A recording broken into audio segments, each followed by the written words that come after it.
各位棋友大家好，今天我们继续和大家来分享 AlphaGo Master 版本在网上与人类顶尖职业高手的对局。这盘棋是60局当中的第42局，由当时还不满20岁的杨鼎新九段登内挑战。杨鼎新此时正处于上升期，大局观好，实力强劲，本局他也做了精心准备。接下来我们进入棋局， Master 执黑先行。黑棋第一次采用了象小目的开局，白棋应以2连星。接下来黑棋大飞手脚，白棋接下来在右上挂角也是眼见的好点，黑棋拖，白棋扳，黑棋退。下一手棋白棋没有普通的再次粘，因为在此前的对局当中出现过很多次黑棋跳出，白棋在这一带拆，这样的一个下法，局面趋于平稳，而 Master 控局能力极强，所以杨鼎新本局有意改变了策略。下一手棋他放置右上2颗白子不管，先从左边拆边，限制黑棋小目大飞角的扩张，而黑棋自然也不会再让白棋补断。下一手断在此处，白棋再次抢占右边大场，至此白棋的态度已然很明确，要用速度来限制黑棋的扩张，牺牲这2颗子也在所不惜。下一手棋黑棋长出，白棋接下来从左边拆2，安定自身，同时瞄着小目大飞角内以后的手段，在当时看来是正常下法，但是以今天 AI 的眼光看来，开局白棋已然亏了。我们以前的理论认为占空角最大，其次手脚挂角与拆边的价值相当，但是 AI 诞生以后改变了这一观念，空角依然最大，手脚挂角包括点33价值相当，但是否拆边，拆在何处，应该根据脚步的定型再做选择。此时黑棋的胜率已经超过了 63%。 下一手棋黑棋在下方挂，白棋一间跳手，黑棋再挂，期待着白棋在此守住，黑棋从下方拆回，这样黑棋在下方构成好形，白棋被打散。所以实战当中杨鼎新再度反击，下一手棋白棋坚在此处，期待黑棋在此长出，白棋顺势一夹，对左右两边的黑子施加压力，而 Master 自然不会让白棋如愿。下一手棋黑棋下的也很有趣，在边上先拆，这手棋一箭双雕，一来左边白棋尚未守角，有被双飞燕的风险，而如果白棋此时守角，黑棋再长出，这样下方一带，这颗黑子在3线与4线的差别不大，黑棋再度构成好形。所以实战当中出于契合，白棋下一手棋虎在此处，黑棋再挂过来，接下来白棋靠，黑棋扳，此时杨鼎新再次别出心裁，本局杨鼎新吸取了前边几十局的经验与教训，与 AlphaGo 平稳进行，无疑是安乐死。因此这盘棋他的策略宁肯自己饿死，也不能让 Master 吃饱。下一手棋他选择了一个非常古老的定型，接下来白棋从下方再压，普通的招法白棋是再次长出，黑棋靠，白棋扳，黑棋粘住，白棋粘，但黑棋下一手坚在此处，下方的拆边位置恰到好处，白棋不满，但实际上这是 AI 的一选，这样白棋的胜率还有 30%多一点。但实战当中白棋从下方压了过来，黑棋再扳，白棋再跳，相信有一定棋龄的棋友对这个定式应该比较熟悉，这是非常古老的一个双飞燕的定式，在让子棋当中经常出现。接下来黑棋再次打吃，白棋虎打，黑棋提吃，白棋再打，黑棋当然不肯在此粘住，否则白棋虎在下方，黑棋再断，白棋打吃即可，黑棋提吃，白棋可以在这一带立下，以后下方一带依然有断吃，而黑棋此前的这步粘明显的效率不高，这是白棋的理想图，但是黑棋当然不会去粘这个。下一手棋黑棋从2路打吃，白棋提劫，黑棋顺势粘住，白棋此时当然也不能粘在此处，否则的话黑棋这一带的长势先手那么白棋如果再粘，这个白棋的棋形也是极坏的，黑棋下一手就可以长进去，看清左边的这2颗子，这样的结果黑棋下方已然处理好，白棋不满。所以实战当中，杨鼎新有意继续将局势搅乱，下一手白棋断在此处。就局部而言，这颗白子是逃不掉的，黑棋打完之后尝试先手，白棋粘住，由于下方有拆边的这颗子，黑棋挡下，白棋2颗子逃不掉。那么杨鼎新此处是何意呢？我们接下来就能看清他的意图。白棋强行拐出，黑棋扳住，白棋在上方断打，现在黑棋从下方滚包，争子不利，这个结果白棋满意。黑棋当然不会犯如此低级的错误，在白棋从上方打的时候，黑棋选择了在上方打吃的下法，而杨鼎新的意图是在这一带制造劫财。下一手棋，白棋从左边断开劫，黑棋接下来提掉也是必然一手，这个地方黑棋不能粘住，否则白棋吃住这颗子，黑棋即使再提，白棋提掉即可。这样脚步的白棋已然安定，而黑棋这块棋还有一些重，同时下方一带以后白棋提吃，黑棋打吃，白棋依然可以回来收气，吃住2颗黑子，这个图白棋还可以满意。但是实战当中黑棋根本没有去粘，下一手直接提劫，接下来白棋提吃当做劫财，此时黑棋如果继续在此应，白棋依旧可以提回，黑棋如果粘，白棋吃住，这样和此前的变化图大同小异，白棋以后依然可以收气，吃住2颗子，同时伺机对黑棋的5颗子发动进攻。但 Master 的判断简洁明快，在白棋提吃的时候，黑棋直接提吃消解，白棋扳起，黑棋再跳封锁住白棋，白棋也只好回来继续收气。那么这一带的战斗，我们看到虽然白棋在下方一带吃住了2颗子，但黑棋以后的收气是先手，这一带黑棋变得极厚，左边白棋的拆二变得有一些孤单。但在当时职业棋界的看法，认为这个棋尚且可战，原因是如果白棋能够鲸吞掉黑棋下方3颗子，在右下一带形成了一个2翼张开的阵势，白棋的实力也很大。但是接下来 Master 的下法颠覆了人类的想法，此时黑棋开始了自己弃子的表演。下一手棋，黑棋在此扳，白棋断打也是最强应对，黑棋立下，白棋打完之后粘住，这也是人工智能的一选。但是白棋此时的胜率实际上已经不足 5%， 在左下一带的战斗当中，白棋还是吃了大亏。我们继续来欣赏下一手棋，如果说下方的黑棋都是干干净净的死棋，黑棋只能外围打一下的话，这个图没有什么了不起。但是 Master 厉害的地方在于，他将这些残子的威力发挥到了极致。下一手，黑棋先在脚步点试探白棋应手，白棋如果从上方挡住，黑棋拐一下，白棋团虽然可以确保吃住黑棋，但黑棋外围也不再保留，下一手打吃先手，然后在脚步交换之后，接下来再次靠出，这个打吃封锁白棋，白棋不能接受，白棋长出，黑棋拐头，接下来白棋收气，黑棋在此一虎的时候，白棋陷入了困境，局部3气对3气，白棋要去收气，可是这个扑劫由于白棋气紧粘不住，对于白棋来讲也是致命的，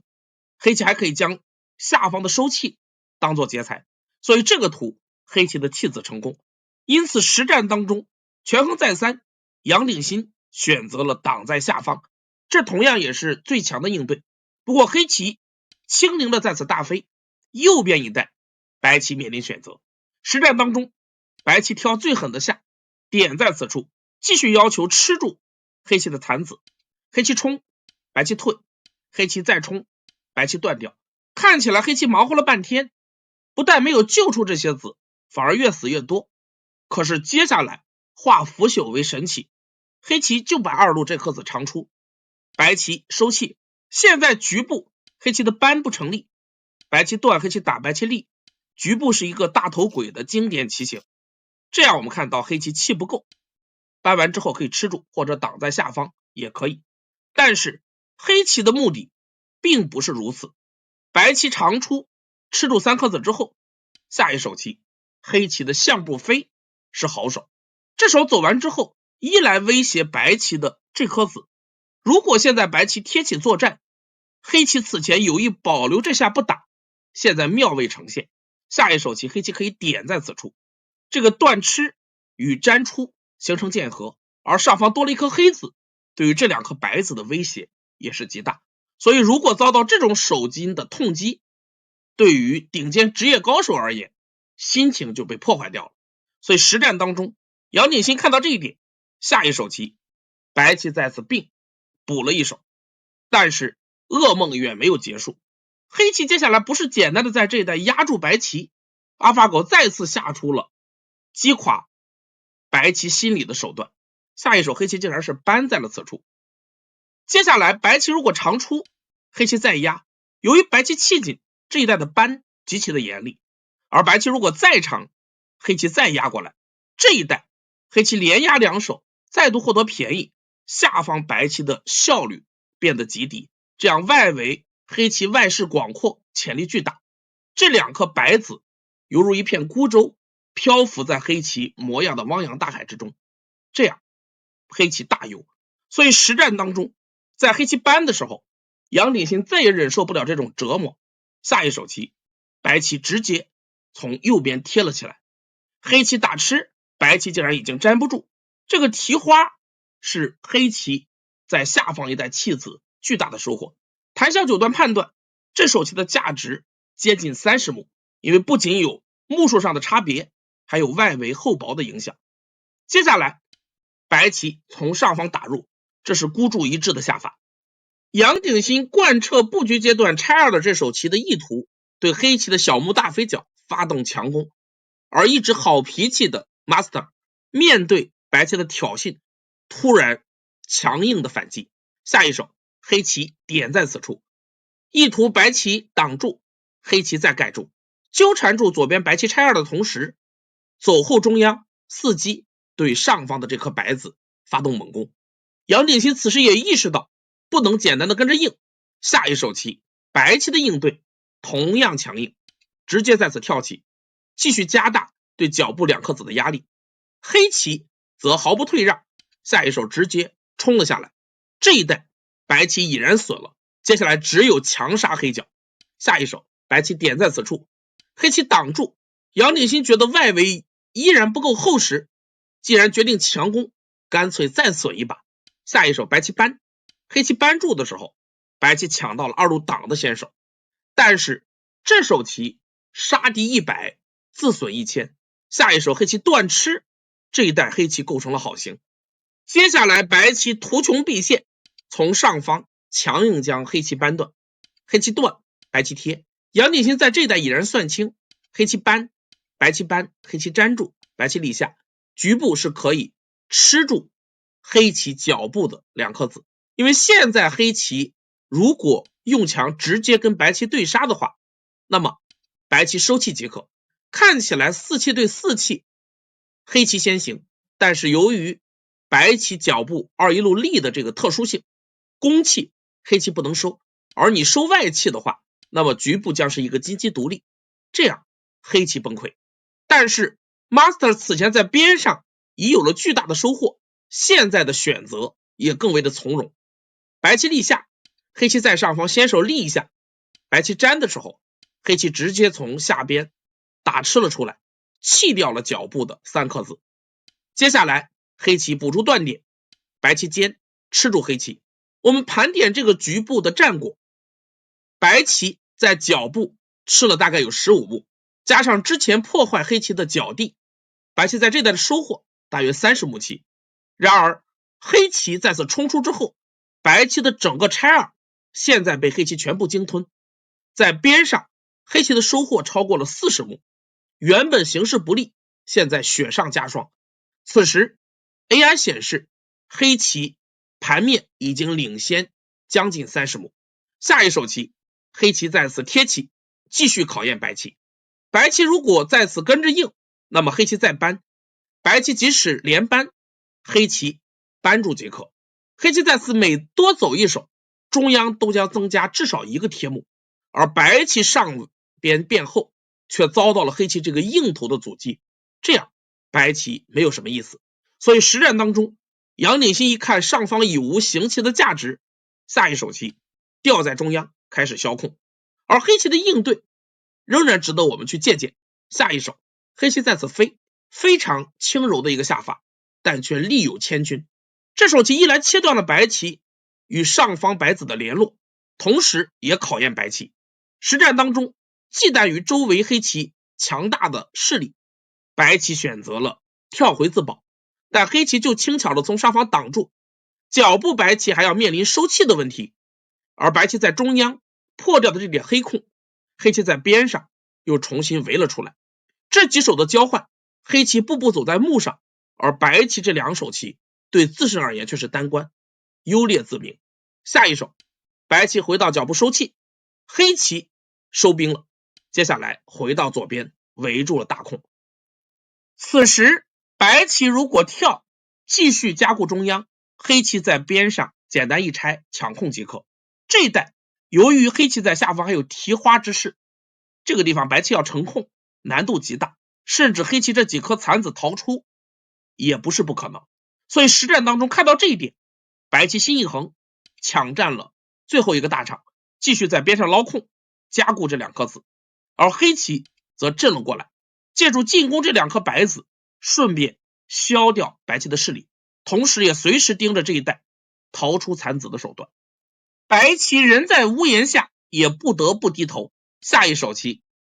点在上方，黑棋沉稳硬住，接下来白棋再跳出的时候，黑棋直接逃出了右边的孤棋。接下来白棋再穿在此处强攻，而黑棋现在的策略并非要杀掉某块白棋，只要将这一带的残子救出，破掉黑棋中央的成空潜力即可。下一手黑棋在此贴，白棋点已是穷余之策。现在中央一带白棋自身不厚，无法对黑棋攻杀，白棋期望能够吃住黑棋的三颗残子护住颜面，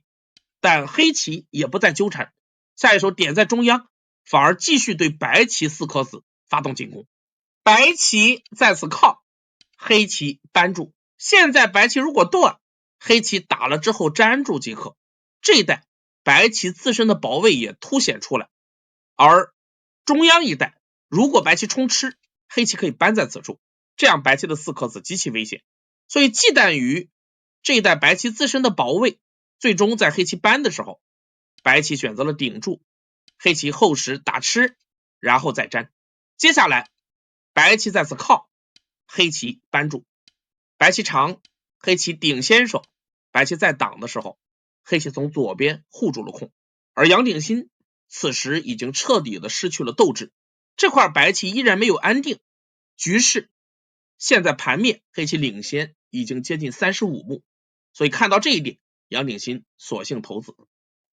本局杨鼎新采取了乱战的策略，强攻 Master， 全盘充满了各种各样的转换，但是 Master 的大局观再次凸显出来，尤其在下方一带的弃子将这些残子运用的出神入化，最终一举锁定了胜局。这盘棋就和大家分享到这儿，希望能够对各位棋友有所帮助，感谢大家关注，我们下个视频再见。